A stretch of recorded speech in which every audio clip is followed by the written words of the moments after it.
Good afternoon and welcome to Virtual Coffee with Con in lieu of Live 605. Look, we'll get to Live 605 at some stage, I'm sure. I'm sure most of you are missing it. I'm sure your 605s will never be the same again until I come back at that wonderful hour of 605. But until that happens, we're here at 3 p.m. Australian Eastern Standard Time. Welcome. I'm Con Kazantzidis, aka Shave the Man, streaming live through Facebook. That's been a bit fiddly of late. Don't know what's going on with Facebook, but I'm sure they will soon come to realise that they shouldn't mess with the streams, right? They shouldn't mess with the streams. And we're also streaming live through YouTube, through the Shave the Man channel, as well as Stray Whisker TV. If you are new, type in new below. Only because it helps the algorithm. No one's new. We're all old souls here, aren't we? Noah Wilson, so excited. Hello, Noah. Nice to see you on the live. And it's a Wilson with a double L, I see. We'll talk about that in a minute, no doubt. 301 is the new 605. Correct. Hello, Tom. Nice to see you on here. Tom Nash. I'm not going to call him DJ Hookie anymore. He's a man who has now made the Today Show. It's a breakfast show. In fact, we might even have him on one day if he has the time. Dave James, good afternoon, one and all. Yes, David, hello. Nice of you to join us on the live. It's wonderful to see you on here. As it is, Gail Wilson. Hi, Gail. Nice. There's a couple of Wilsons on the show. What's going on there, I wonder? What is going on there? Steve Carter, Ocon, that beard is looking spectacular. Thank you, sir. Yeah, I don't know about spectacular. It's there. It's kind of present. I'm using beard balm now and trying to keep it because when I wake up in the morning, it's all over the place. In fact, I'm always recommending books. The Magic Pudding. Uncle Wattleberry is what I've been called, because if you look at Uncle Wattleberry, he's this koala with this beard that heads that way and that way. Anyway. But I'm sure you're not here just to hear me talk on and wax on about my beard. You're here joining us on this virtual coffee. By the way, I'm having a shortish long black, and I'm really pleased with this particular one. The crema on that is sensational. I'm really enjoying it. And you should be having a coffee now too. It doesn't matter where you are, whether in the United States, when it's 3 a.m. or whatever it is, whatever time it is, it's always time for coffee. But I'm not having coffee alone today. I'm having coffee with Steve Willson. Okay, it's out. The Wilson thing with a double L is not a conspiracy, so please don't make references to Aaron Elvis Presley spelt with a double A. Google it. You'll find out what that's all about. Shaving with Peg Leg is with us too. Good afternoon to you, sir. At 1 a.m. Well, let me click into interview mode. This is what the interview mode is. This kind of signals in a Pavlovian way, not to salivate, but to prepare for our very, very special guest, Steve Willson. Steve is a Renaissance man. He's a man who has an appreciation of things historical. He has an appreciation of tradition. He has an appreciation of things old and new, but the new kind of returning to old. He is my analog superhero. He's actually also a business owner that's in the area, and I am delighted, and I mean absolutely delighted, and that sounds cheesy, but I am delighted to welcome Steve Willson. Steve, how are you, my friend? Good afternoon, Con. Good afternoon, everyone watching. It's a pleasure to be here. It's a pleasure to have you here, Steve. I mean, you're looking very. Although I have noticed you've grown a beard. Look, this is I'll call it the lockdown beard. I think you mentioned a few episodes back that if you're going to grow a beard, then now is the time. I'd already embraced that, and as soon as lockdown happened, then I locked down the razor. It's on a bit of a hiatus. Wow. So you decided that you should grow the beard. Yeah, look, I just decided, just let it go and see what happens. Well, you've certainly done that. I have to say, it suits you. Thank you. I get compliments, pro and con. Um, so to some speak. people like it, so to speak. Some people say, it makes you look too old. Um, every time I look in the mirror, I see my father. Wow. Did Dad have a Yeah. beard? Look, Dad's got a beard. Dad's had a beard. Look, for as long as I can remember, probably since he was in his late 30s, he's had a beard and still has one to this day. So And you look very much like him. I do with a beard. Absolutely. I look very much like him, especially now it's got the, not so black anymore. I'm not going to call it grey. No, it's In not my grey. family, It's distinguished. exactly. In my family, we've learned to call it executive silver. It is executive. Yeah, Speaking of executive, I might just increase the view. There seems to be something sure. behind you there. I mean, it's. I don't want to mention the elephant in the room, but No, perhaps no. there's something, and it's not nowhere near. I mean, it's not an elephant. I can see that there is an Australian flag behind you, but Yep. in front of it is an amazing piece of machinery, no doubt. Yeah, it's a lovely vintage car that I have here at work at the moment. Customer's car. It's a 1935 Buick Straight Eight, which has been fully restored for about the last 15 years, and it's Yeah. basically in shape now as it would have been back in 1935 when it was first sold. It's an absolutely lovely car, lovely to look at. Driving it is a little bit different to driving a modern day car, but it's still a bit of a pleasure and a step back in time, and it gives you a pretty good understanding of what things were like back then. And people ask me about it all the time, and they say, it's beautiful, it must be lovely. And I say to them, well, when people say it was, the good old days, they really weren't. Tell me, Steve, if you and I went for a spin in that vehicle and wore Yeah. dark glasses Yep. and the appropriate, I don't know, fedora hats or something. Oh yeah, we'd be pulled over within minutes. That's what I was. That's what I Yeah. was wondering. Yeah. Yes, whether we Yeah. would be pulled over in Yeah. minutes. It screams gangster like nothing else. It does kind of scream gang, but a classy Yeah. gangster, of course. Oh, absolutely. Yeah. If you're going to do it in style. Beautiful white wall tie. So tell me, does it drive? Does it drive as beautiful as it looks? Actually, for its age, it drives remarkably well. The engine is very smooth, very powerful. The steering is relatively light, considering power steering wasn't invented back then. But that's got a lot to do with the width of the tires. They're very, very narrow. The only thing it really lacks on is brakes, and they are totally optional wherever you go. Right, but I'm sure now that it's in your capable hands. That's being part of what you do. Yeah, that's it. I can only optimize what's already there. So How do you get replacement brakes for something like that? Do they still exist? Do you have to, believe it or not, majority of the parts that you would ever need for this car are still available brand new in the United States. Wow. Like, I mean, a lot of stuff, because there's still, a cult following, a lot of people that have, warehouses full of old stock. So parts wise, they're still readily available. The parts you would need to like service and maintain the car. Obviously, body panels would be absolutely obsolete.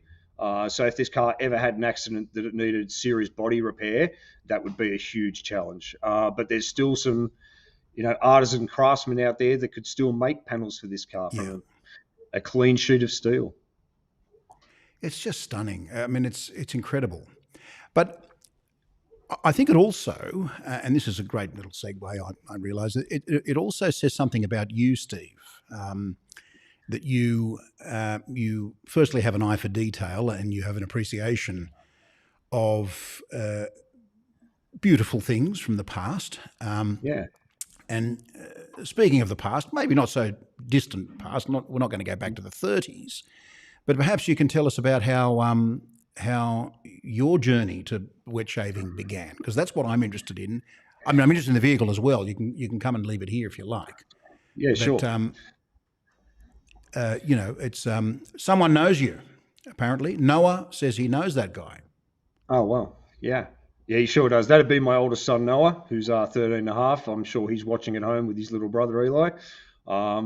It's probably the first time they've seen Dad, on something that's not in real life. So they'd be excited. Are they streaming you on a 65-inch TV? It's a 55-inch, but yeah, they'll be watching it at home, I'm sure, with the Wow. volume up. No wonder they're calling you handsome. Oh, it's very flattering. Yes. I've often said that I've got a great face for radio and you've got a great voice and a face for television. Thank you. Thank Hello, you. Jalal. Hello. Thanks for joining us on the live. It's wonderful. So you have been called handsome.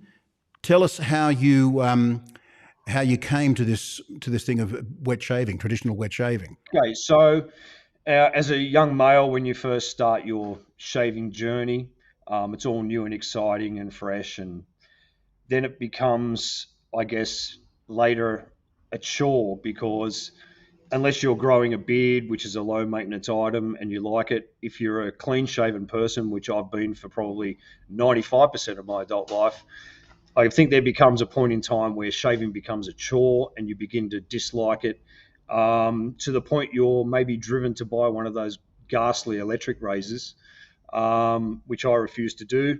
So I thought there's got to be a better way, a more interesting way to make shaving less of a chore and a bit more of a challenge, and something that should be enjoyable, and it should be enjoyed.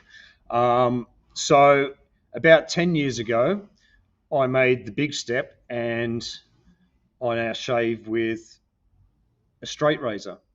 Aha. So it's been, a 10-year journey for me of using a straight razor. It made shaving not only something that was, necessary in life if you want to be a clean shaven person, Yep. but it created a lot of excitement, a new challenge, because it is very challenging when you're first starting out, but also touched on that nostalgia thing that we all love. I've gone back to basically the inception of shaving, back to the single blade. You say challenging. Presumably you're referring almost entirely to the process of shaving with a straight razor, and not so much the challenge of keeping it sharp, maintaining it, and so on and so forth. Yeah, well, there's a lot of things that go into it. As we know with life, there's a lot of things that have been invented to streamline, make it easier, make it, more efficient. But it doesn't necessarily mean that that process is better. No. I still think the best shave I've ever had is with this, 100%. And I've tried almost every other method of shaving, but this has to be the best. And I think they perfected it all those years ago. All we did was make shaving easier and quicker with new methods and new tools. But if you're a bit of a shaving aficionado and you want to enjoy it, this is the only way to go for me. What about keeping it sharp? What do you do in terms of honing the razor? Okay, so there's a bit of a regime, and I've sort of created, I guess, a routine when it comes to the shave. As we mentioned a few episodes ago, I'm also +1 for the nighttime shave. Yep. So the reason for that is preparation for using a straight razor is probably as important as the shave itself. Absolutely. Yep. So I guess the key is heat and lots of it. So the best time to shave is post shower. Once your beard is absorbed a lot of heat, a lot of moisture, it becomes very, very soft, which makes it much easier to shave off. Yep. So out of the shower, I won't actually dry my beard. I'll leave it still wet with the hot water on it, and just maybe pat it dry just before soaping it. And with the blade itself, I like to give it, or before I probably have the shower and I'm ready to shave, 60 cycles on the strop, which basically, as we all know what a strop looks like, I'll just put that down for a sec, but we have basically just a leather strop, which I hang on the back of the bathroom door with the hook there, and then at the bottom, I can pull tension down to try and hold it as flat as possible, and then whilst that's hanging off the door, I'll give the blade anywhere from 50 to 60 cycles up and down the strop. Once it's done on the leather side, I'll then go to the back side, which is a canvas, a fairly rough canvas, and give it another 50 to 60 cycles. And then it's absolutely surgically sharp and ready to do the job. And when the blade is tuned that finely and to that perfect cutting edge, the shave itself almost has no resistance. It just falls down your face. And Are you a sharpness guy or a comfort guy? Because I know there are a number of homemeisters, people that hone razors, and they say, listen, do you want this to be sharp or do you want it to be comfortable? Is there a preference to those two? I think I go for the sharpness. Yep. Because I think at the end of the day, the sharpness dictates how easy it gets through the beard. Yep. Comfort, not so much. I think once you've learnt the haptic memory of how to hold the blade and position it and the angle of attack of the blade on your face, when that becomes like a second nature, then the weight of the blade alone does all the work. You just got to steer it in the right direction. Yeah. Tell me, have you used a Chevette? In other words, one that takes disposable blades? No, I've never owned one. I'm aware of them, obviously, from going to barber stores. But I'm sure they do, maybe an equal job. But another, I guess, profound reason for me buying the single blade is I've made one purchase that will last the rest of my life. Yep. I don't ever have to buy consumables ever again. As long as I look after the blade, keep it sharp, I've got it forever. Straight razors are a little more forgiving on technique. If your technique isn't on point with a Chevette, you'll make a mess of your face. It will. Yeah. Oh, absolutely. You can definitely make a mess of your face with this one too. Yep. Obviously, they got that reputation, and a lot of people have that inbuilt fear that, I'm not going to try a straight razor because, I don't want to look like I've tried to baptize a cat.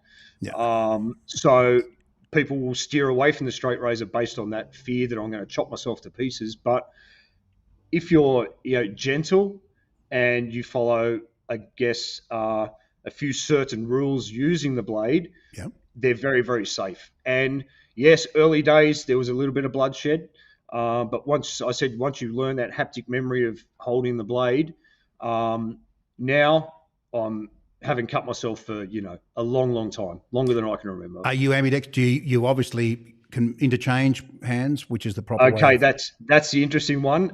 If you look at any sort of tutorials on how to use a straight razor, they'll tell you to shave the right side of your face with your right hand, whilst pulling your skin taut, and then the left side of your face with your left hand. Yes. I can't do that. I'm not very ambidextrous, so I actually shave my entire face with just my right hand. Wow. I can steer it all around my face, chin, neck, everywhere, just with one hand. I guess because I've got confidence. You have got confidence because that's what it would require to wear that wonderful shirt that you're wearing. Thank you. Thomas Wren says he reckons it's a great shirt. Thank you, Thomas. It was actually my partner Jessica that bought me this shirt. Right. And it also fits with tradition. It's got that nice paisley pattern on it. It does indeed. So do you sharpen your own blade or do you send it away? Look, I keep my blade maintained at home. Yep. But if I've actually taken it to your good self, and you sent it away to a professional, I guess we'll call him a blade Homemeister. Yep. Homemeister. Homemeister. And he tuned the blade because obviously, even though things are handmade, semi-handmade, they're still a production item, and they don't have that complete 100% hand finish, which a straight razor does require. And after that service, which I've got to say was very fast and too cheap, Con, I think we spoke about that at the time. Yes, we did. It's been amazing since then. It did come back better. And after the strop, each time I shave, it's just, it's faultless. It's faultless. Yeah. Contrary to popular belief, most straight razors that come out of the factory are not shave ready. They're sharp.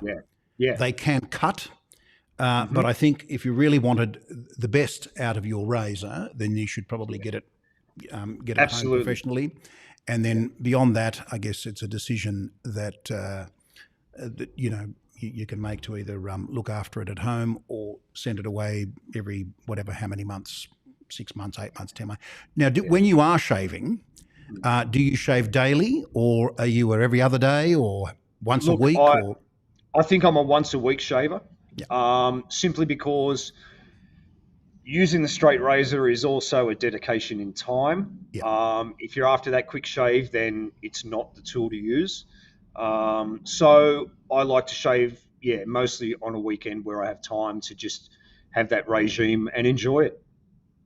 And of course, the line of work that you're in allows you to do that because you and the boss have a very good relationship, apparently. We have a great understanding. He'll give me a day off whenever I want. So, has he done that today, Steve? He's done that today. He's been absolutely great today. When I was approached by you to come on live this week, I made the executive decision that I would take the entire day off. So it's been a pleasure. Well, I'm delighted that I could be a part of that executive decision. Thank you. Okay, so you've just had a shave. Tell us a little bit about your post-shave routine and how you've grown to love that, as I know that you are a big fan of the... absolutely. So I do love the after balm that you sell at the Stray Whisker. I think the smell of the witch hazel is probably the very attractive thing about the after balm. And because using the straight razor, as with most razors, but I think the straight razor might be a little bit more aggressive than a normal razor, you have removed that upper layer of skin, dead skin cells off your face.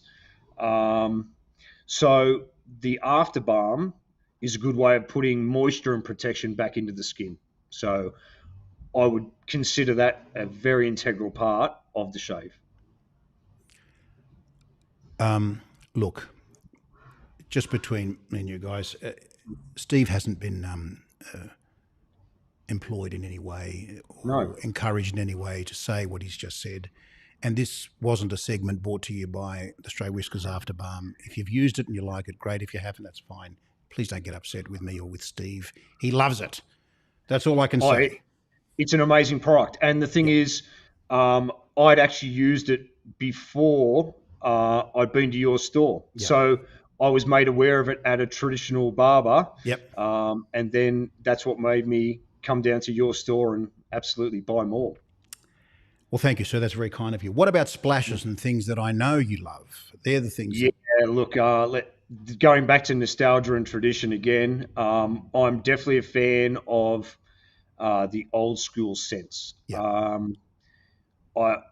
Maybe it's just me. I'm sure there's a lot of people that do like that, but it's definitely me. I do like those old school, traditional, uncomplicated smells. So I've actually bought in, Con. Well, go on, show us. You have to show us. What I would classify as my top 3 aftershaves or colognes. I can't wait for this. Yeah, okay, great. So if you want, we'll start at number 3. And this one's a very interesting choice for me because, as you know, Con, because I've been in your store several times, I am definitely not a fan of sandalwood. Right. A lot of people love it. It's used in a lot of products in the shaving world.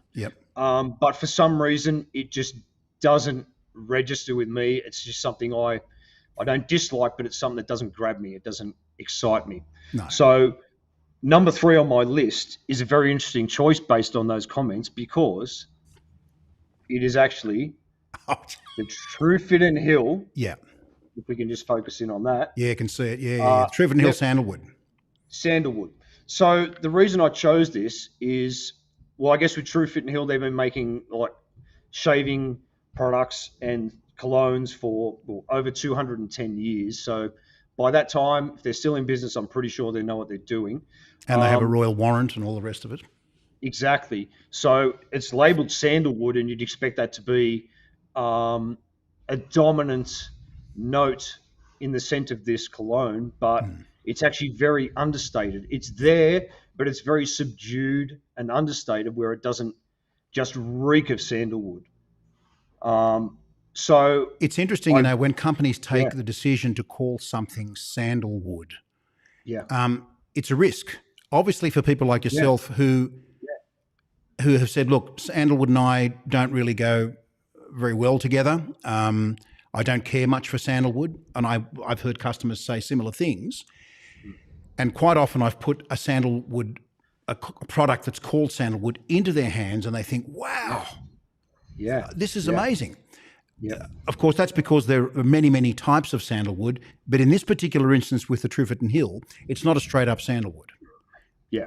There's all sorts of other notes in there like amber. It's actually quite a warm, masculine scent that isn't sandalwood forward. Yeah. Yeah, it's a very refined smell. It's very, very, very refined. Yeah. I always, when I smell it, I think Roger Moore as James Bond. If he wore an aftershave, he'd be wearing this stuff for sure. Yep. That's the picture I get in my mind. Yes. Okay, so the Truferton Hill sandalwood. Okay, well, that's pretty absolutely good. Amazing. So number 2 on my list is also, this is a tough choice between number 1 and number 2, but number 2, and I'm sorry about the condition of the label, but is Taylor's Bond Street Germain. German Street, yep. German Street. Yep. Absolutely amazing. This, to me, and the condition of the label and the level of the bottle means you've been caning it, haven't you? It's been well used. It's travelled around the world. Yep.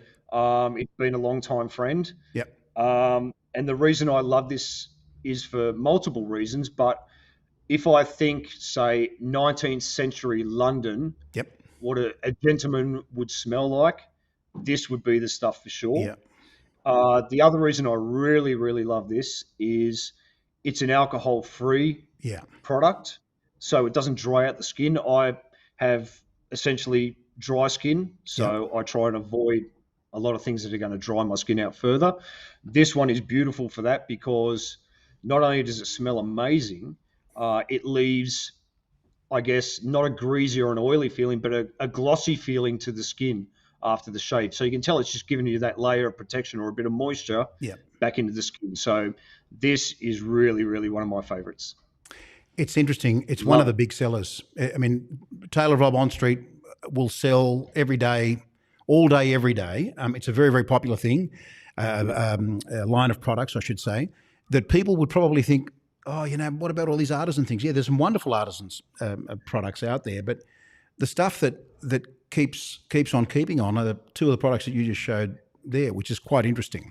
The German Street is incredible, and once you smell it, that's it. You think, yep, I can definitely rock that. So yeah, absolutely.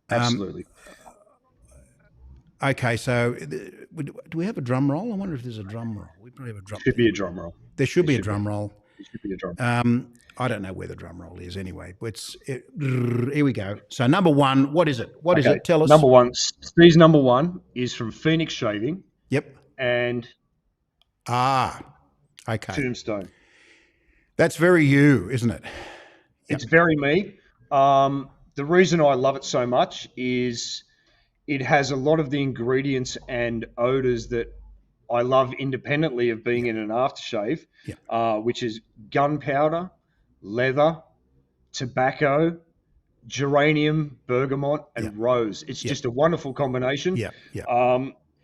It's very subtle in a way. It's not a really strong scent, but it's a very, very nice man smell. And to me, it's a very authentic smell.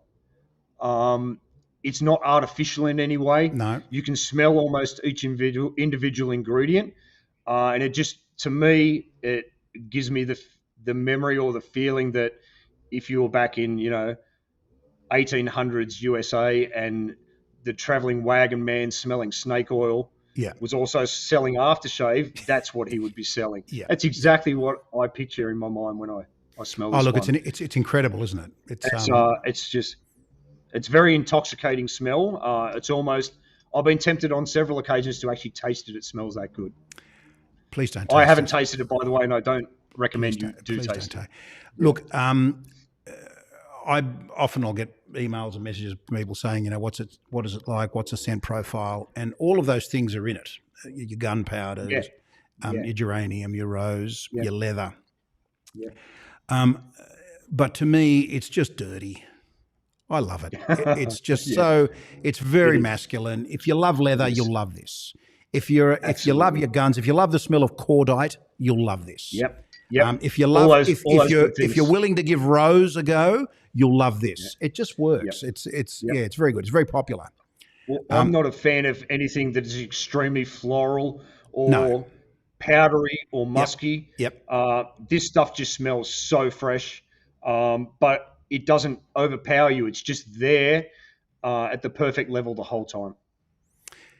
Do others compliment you when you wear it? What do others think of, your Yeah, look, significant a others? lot of people have said, "Oh, wow, that's a great aftershave. What are you wearing?" And I tell them, but it always seems to be difficult to find and hard to buy for some reason. I guess because of popularity. Popularity, and also of late, shipping prices. They've just gone. Yeah. COVID has created it's created a bit of a problem. Let me just say. In fact, I'll bring you back up. I don't need to be on the screen myself. Sure. It's created a bit of an issue in terms of. I was reading the other day that shipping and freight now has gone anywhere from 5 to 20 times in terms of multiple. Like it's gone up 5 to 20 times because most shipping, most freight now has to occur through air. So you can't bring the stuff. If you bring it in by ship, apparently I was reading the other day there was about 60 container ships off the coast of the States that are just sitting there and they can't dock because of COVID. They've got, there are staffing issues there. They want to rotate them through systematically, which means that if you want to get stuff quickly to another place, you've got to, you've got to go air freight. That's fine.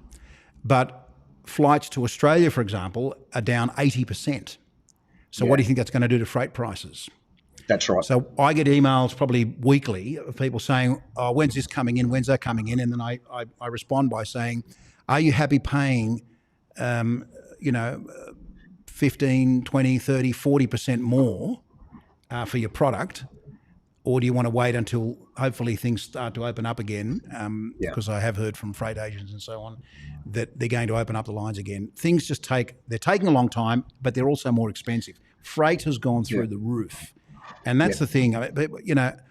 We have a lot of items that are out of stock because you just can't get it. The artisan can fulfill at their end, but then from that point to here, it's a nightmare.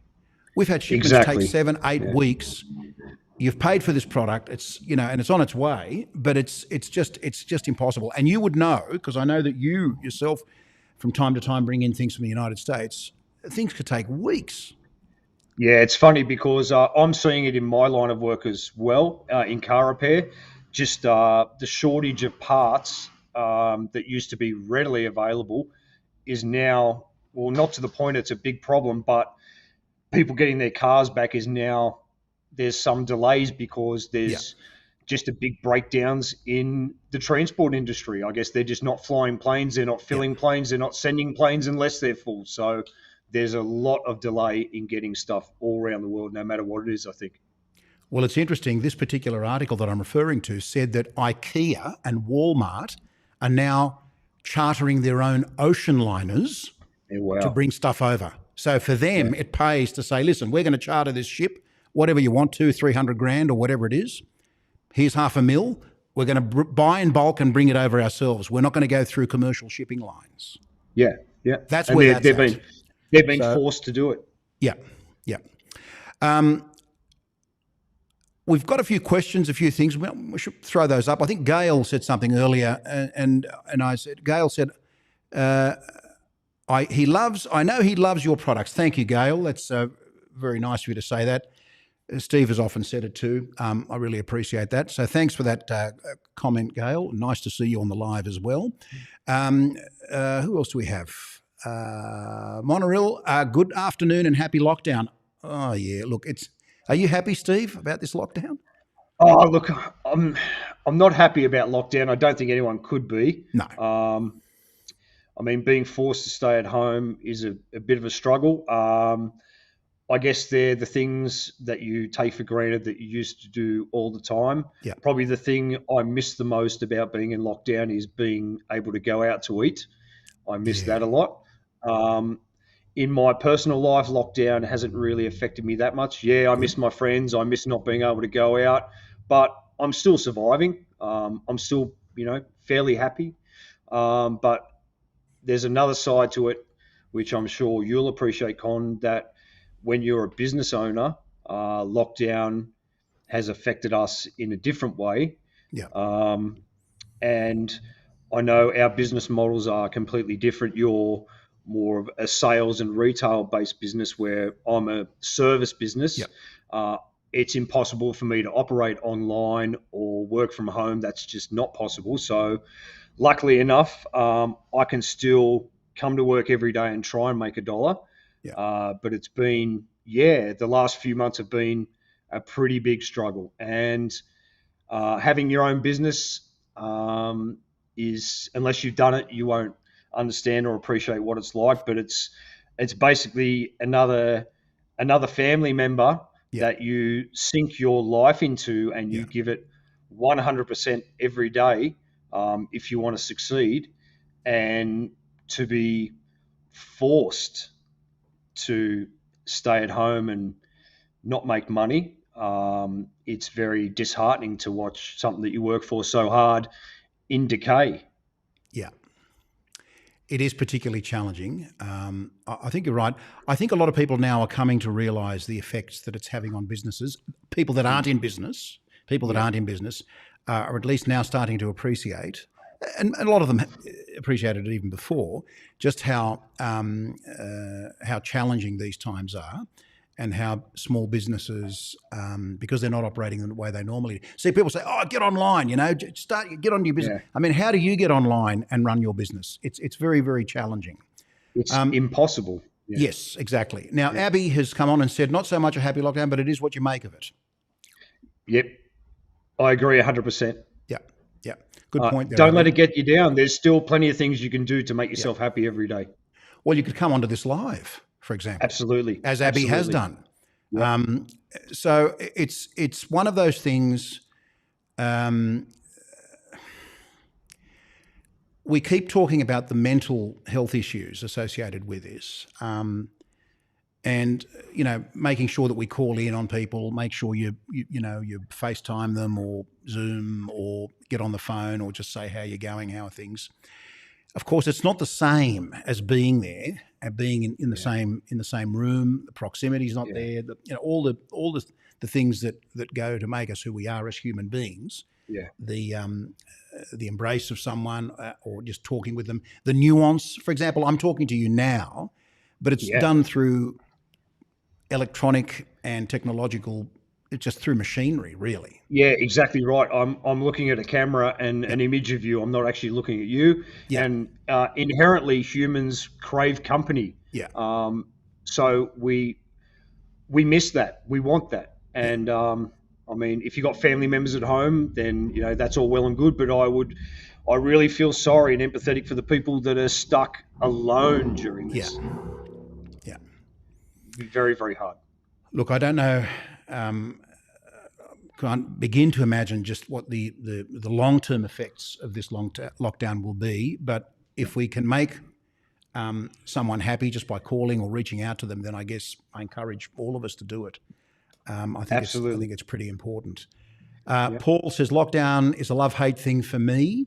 Miss being at work, but home on the range is a pretty cool place to be. Yes, I'd imagine that would be the case. Paul is a bookseller, another local business person who will go above and beyond to deliver books to people and do all the things that are necessary to put food on the table, but also is living up here in the beautiful Blue Mountains means that he can enjoy reading. Obviously, I would imagine that would be part of his routine, but also spending some time on the range. Good on you, Paul. Yeah. Wow. Any other questions or comments? Feel free to write them below. It's my favourite aftershave. Okay. That's an interesting one. Favourite aftershave. Depends where I'm going and what I'm doing. Now, if you're referring to a splash, I mean, there's a couple of artisan ones that I really enjoy. I enjoy some of the aftershaves from Ariana and Evans. I love vanilla to tobacco, which is absolutely beautiful. That's a warmer months it's really sort of in the warmer months that I wear something like that. I enjoy tobacco, believe it or not. I know it's old school, and I know, but I really enjoy that. I also enjoy the sandalwood from Taylorville, Bond Street. Taylorville, Bond Street sandalwood. Hold that thought. I'll come back to that very quickly. Yep. The Truefort and Hill sandalwood is a personal favourite of mine, as is Trafalgar, and also 1812 by Truefort and Hill. But they have a totally different scent profile. The Taylorville, Bond Street sandalwood. Now that's a misnomer if ever there was one. The thing has got all sorts of, it's a fougere, which basically means that there's all sorts of sort of green and ferny and to me, a little bit artificial kind of scents going on there. And it's cloying. I can see the appeal, but I just find it a bit too much. So I don't know if you've had a go when you've come into the store to have a look. It's over the top for mine. Yeah, I agree. I find it very overpowering and artificial, which is why I don't like it. I understand the appeal, but it's not for me. It's not for me. And it's all personal preference. I mean, of course. It's like food. You either like this food or dislike that food. Scents are the same. What works for me is not going to work for you. The other thing I will say to Noah, I actually enjoy a lot of the. I enjoy some Phoenix. Dapper Doc, Lilac and Fig is one that I really enjoy. And also, what was it? It was a Astra Traveller. Oh, my God. Oh, sensational. Again, warm, resinous, really, really deep, very, very masculine, like nothing people have ever smelled. In fact, if someone asks you, say, oh, what are you wearing? You say, oh, look, it's the third bottle from the left. Can't remember, I can't tell you. Whereas what I should be saying is, here it is. No, beautiful stuff. But I guess it depends on the season for me more so. And the occasion. Yeah, absolutely. Yeah. Any other questions there? Yes. Now it says, thank you, Steve, for the positive review of Tombstone, considering I just ordered the set. There you go. Excellent. Yeah, you won't be sorry. The Tombstone is really, really good.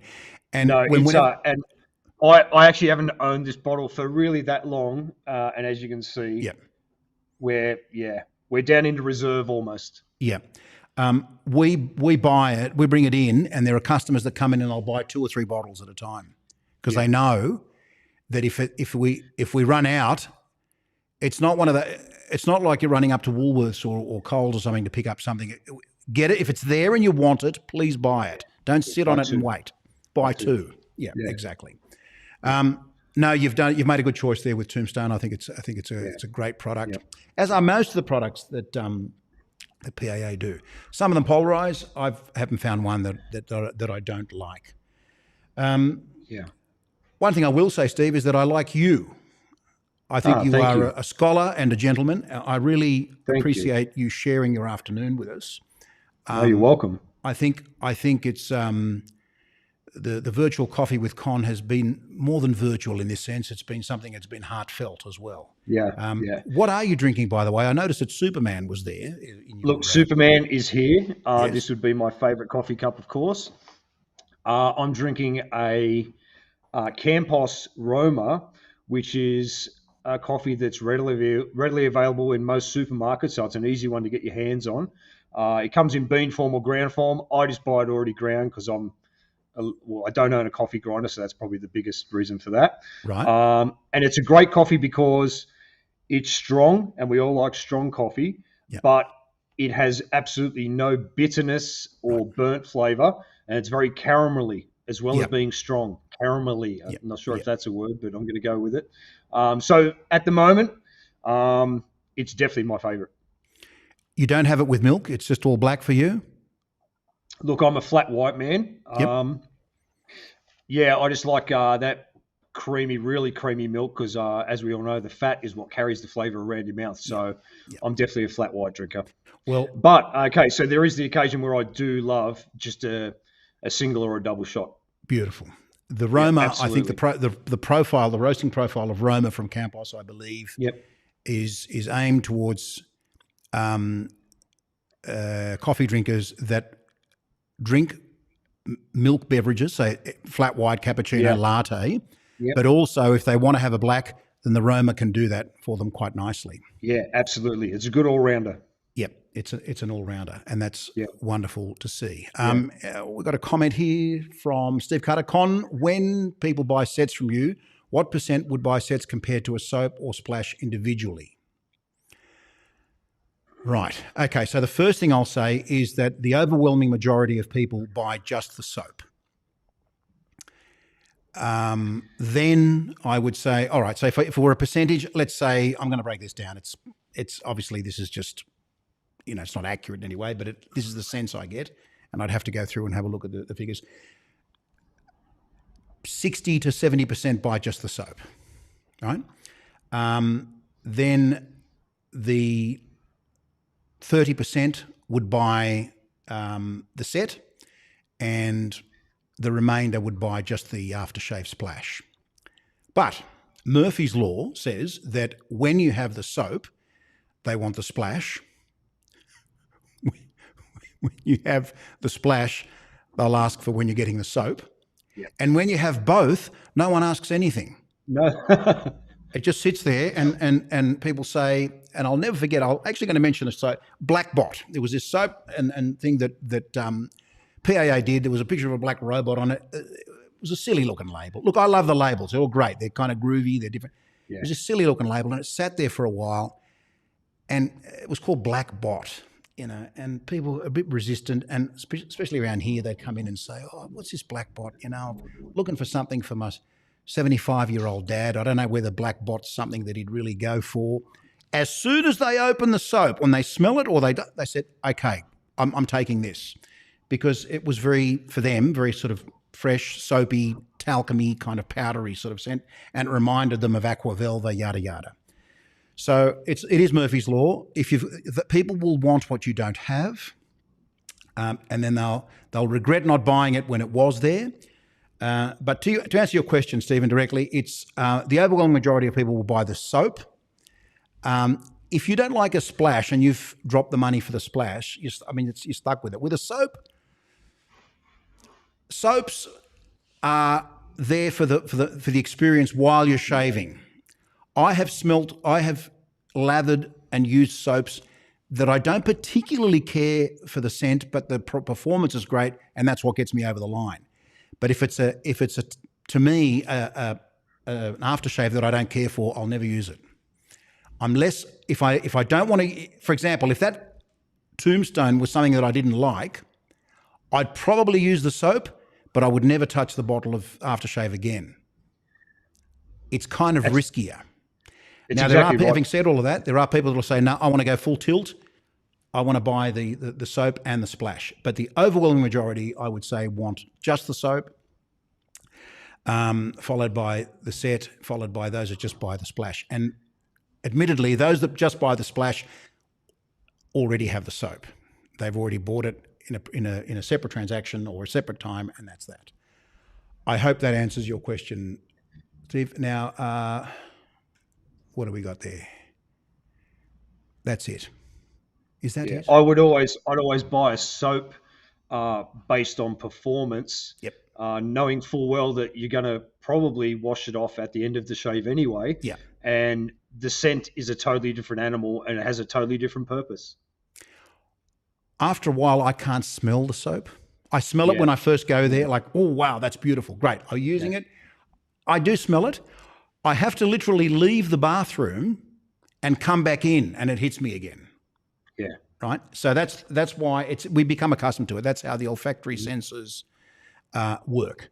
Stephen, yes, very interesting. Thanks, Con. I must buy sets. Yeah. Buy sets if you can. Now, the other question that you might have been asking inadvertently is that the ratio in which we order things? Between me, you, and the fence post, we order more soaps than we do splashes, unless there is a special release or something like that where we'll buy equal numbers. But we tend to sort of go more soap than Splash, because Splash also has its other challenges, getting it here and all the rest of it. They're alcohol-based products. You'll be surprised. Look, a lot of them break in transit. It's funny. You'll see something on our website and you'll say, oh, great, I might get that. But you don't realise that even though it was packed beautifully and meticulously and fastidiously, you might get 3 or 4 broken bottles. Now, we've got to wear that. It's a challenge. It's one of those challenges. Andrew B says, regarding soaps and splashes, previously I have bought a set, but then found I preferred the soap over the splash and don't want to touch the splash. Exactamundo. I agree with you entirely, Andrew. Splashes are more likely to polarize you, or more like. Well, the other thing is you put the splash on, you think, oh yeah, that smells great. And after a while, you think, you know what, this isn't doing it for me. I just don't really. So I concur with your feelings there, Andrew. I would have to agree with you. Anyway, have we overstayed our welcome? Steve, thank you so much. I really appreciate you joining us in this live. I'll even put it, there you go. You'll occupy more real estate on the screen as I say that. Thank you. Thank you. I really appreciate you coming on. It's as I say, you are a gentleman and a scholar. You run a business just up the road from us here. Even though I haven't seen you in so long, it's lovely to see you virtually, electronically. Be nice to do this again sometime. I would love to, probably we'll talk about other things. I don't know, maybe we might talk about the DC universe. Oh, that'd be interesting. Or Marvel. Because I know that Marvel is, How much time do we have for that? Oh gosh, we'd need to schedule 3 or 4 other lives. Absolutely. Anyway, thank you so much, sir. I really appreciate you joining us. And thank you to all that participated and joined us on the live this afternoon. Yeah, it's been an absolute pleasure. Thanks for having me, Con. Hopefully we can do it again. And I look forward to the day where we can actually have a coffee in company, not a virtual coffee. As do I, my friend. Yep. All right. Thank you very much, folks. We'll see you in the next live. Bye-bye.